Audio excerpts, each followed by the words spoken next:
Hello बच्चों, आज हम लोग इस्लाम धर्म के बारे में कुछ सीखते हैं, पढ़ते हैं। ये इस्लाम धर्म का उदय कैसे हुआ, भारत में कैसे उसका आगमन हुआ, वो हम लोग जानेंगे। इस्लाम धर्म को मानने वाले लोग दिन में 5 बार अल्लाह यानी ईश्वर से प्रार्थना करते हैं।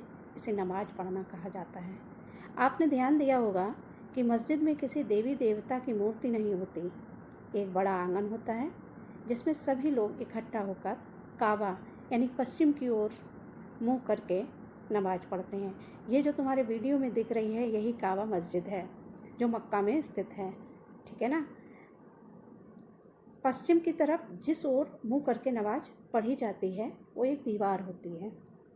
इस्लाम के 3 बुनियादी सिद्धांत हैं: समता, समानता तथा बंधुत्व। इस्लाम धर्म के लोग मानते हैं कि अल्लाह एक है, उसके बंदे हैं और हजरत मोहम्मद अल्लाह का पैगाम यानी संदेश लाने वाले पैगंबर हैं।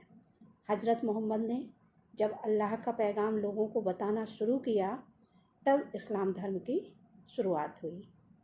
मोहम्मद साहब ने 5 शिक्षाएं दी थी। वो 5 शिक्षाएं कौन सी थीं, उस पर हम लोग बात करेंगे। मोहम्मद साहब ने इस्लाम धर्म को मानने वालों के लिए जीवन में निम्न 5 सिद्धांत निर्धारित किए थे। पहला था कलमा, अल्लाह एक है और मोहम्मद उसके पैगंबर हैं। दूसरा नमाज, प्रतिदिन 5 बार नमाज पढ़ना।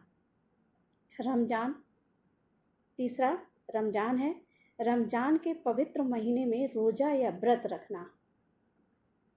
और चौथा है ज़कात, अपनी उपार्जित आय का 2.5% गरीबों को दान देना या उनकी सहायता करना।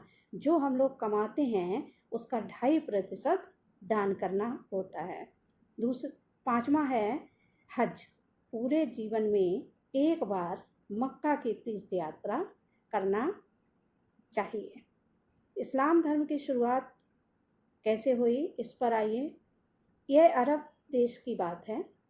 वहाँ एक मक्का नामक शहर में सन 570 में हजरत मोहम्मद साहब का जन्म हुआ था। उस समय अरब में अनेक छोटे छोटे कबीले थे जो लगातार एक दूसरों से लड़ते रहते थे। ये लोग बहुत सारे देवी देवताओं की पूजा करते थे। हजरत मोहम्मद इन कबीलों के बीच आपसी सौहार्द एवं भाईचारा बढ़ाने के लिए यह संदेश देने लगे कि भाइयों, ईश्वर एक है, एकमात्र अल्लाह की सीधे और सरल तरीके से प्रार्थना करनी चाहिए। मोहम्मद साहब ने कहा कि अल्लाह को मानने वाले सब लोग बराबर हैं, ना कोई बड़ा है ना कोई छोटा है।